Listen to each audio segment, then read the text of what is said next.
Some funeral parlours are angry at Home Affairs. They want the department to speed up the issuing of death certificates and to allow recognised funeral associations to register certificates. Well, our senior reporter Aviwe Mtila is following the story for us. He's at Home Affairs now, where protests were expected to happen. Aviwe, what's happening there?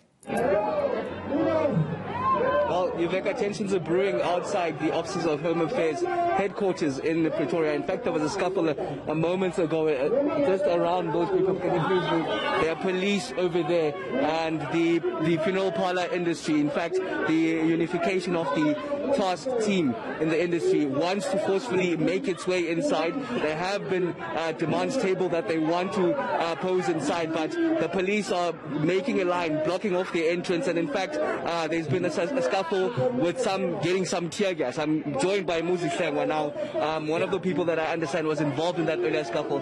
Before we talk to the industry issues, maybe tell us what happened just now. I don't see, I'm not sure for any force. We were peacefully marching in, and the police decided that they would close the door so that we don't get to see the DG. At the end of the day, we are the citizens of this country. The DG owes it to us to give us an ear. All we are here for is to see the DG so that we can discuss the matters that we have agreements on. So I don't know why should they spray against me and all that. So then let's talk about the industries. I understand you say there's a lot of red tape when it comes to the funeral industry. What are the issues? Indeed. You see, the government department are so corrupt in a way that they want their friends to dominate the industry. I want to make a good example here. When a black man comes in, especially with the Department of Home Affairs, they want all the requirements to be met. But when other races come in, they don't care. Just now, Old Mutual had opened a funeral parlour. They were lacking 2 of the requirements, but they were given the designation numbers. When you go to the Muslim society, they are all granted the designation numbers without them having to produce the COC. What is the difference when the black man comes into Home Affairs? Is the black man different from the white or Indian-owned companies? I'm telling you, all black-owned small companies are referred to as fly-by-night. But when Indians and white people open small companies, they are called small companies. But with us, we are referred to as a fly-by-night. What are some of these requirements that you say there's a lot of red tape around? It's a COC. The government doesn't have mortuary facilities in many areas. I'm telling you now, in Etulundi they are using AFPOP for their forensics department.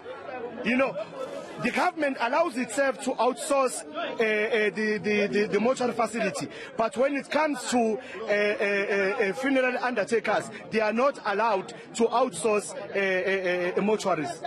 The Home Affairs Department did issue out a statement 2 days ago saying that it was in agreement with you and in fact has lessened down those regulations. What seems to the matter? Because it says you're in agreement. You know what happened?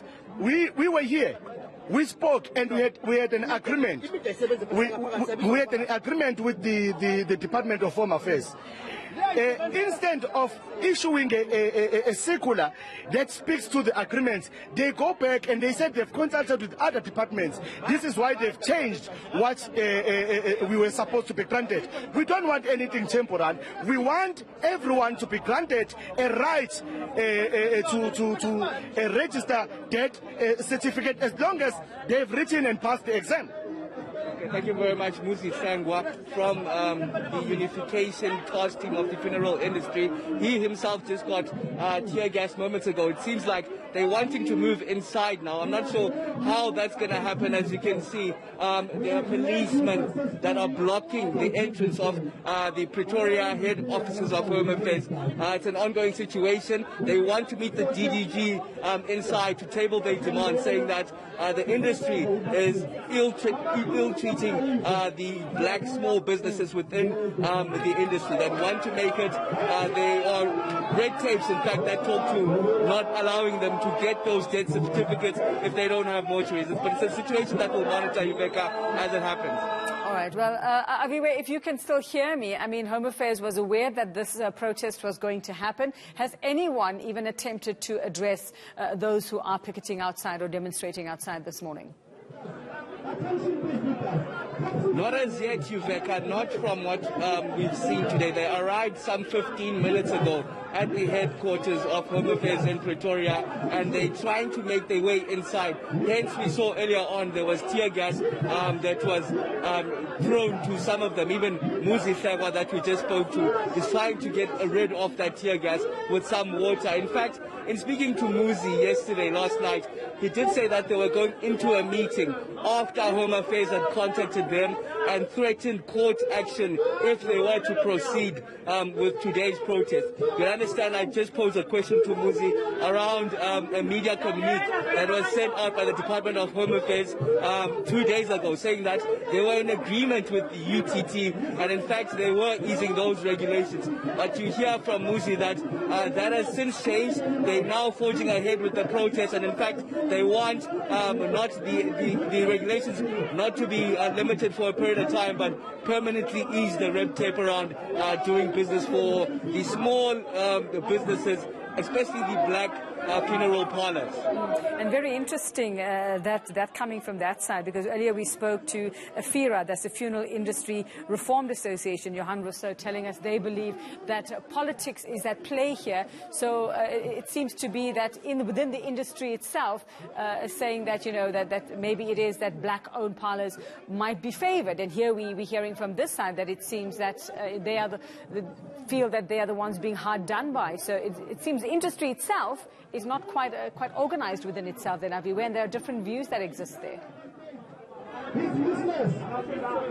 Especially if you look at the issues that they're talking about, they're saying that it's difficult for the smaller funeral parlours to get that certificate of compliance, that COC, as Musi mentioned, because they say that while government hospitals and some of the private facilities are allowed and receiving those certificate of compliances without meeting the full requirements, which include having mortuary facilities, they are given those certificates. Even though they outsource the mortuaries, they use other facilities, as we heard from Muzi, that some government hospitals use the AirBob facilities. But the small funeral parlours, especially the black funeral parlours we hear, don't receive those COC certificates without having mortuaries. So they're saying that that's a burden in itself, because you're a small start-up funeral parlour, you're not going to have the whole entire facilities.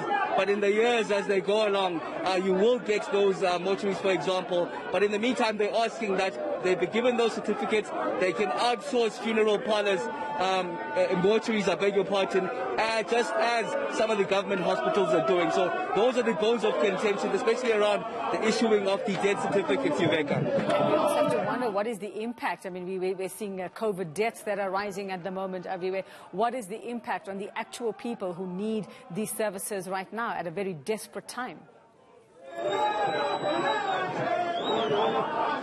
Certainly, Yuveka, that is one of the bone of contentions there. As you can see, the songs are being sang here. It looks like the UTT members on the ground want to forge ahead and actually make their entrance inside here. The police, though, are right stuck at the center, making a line, in fact, blocking them off.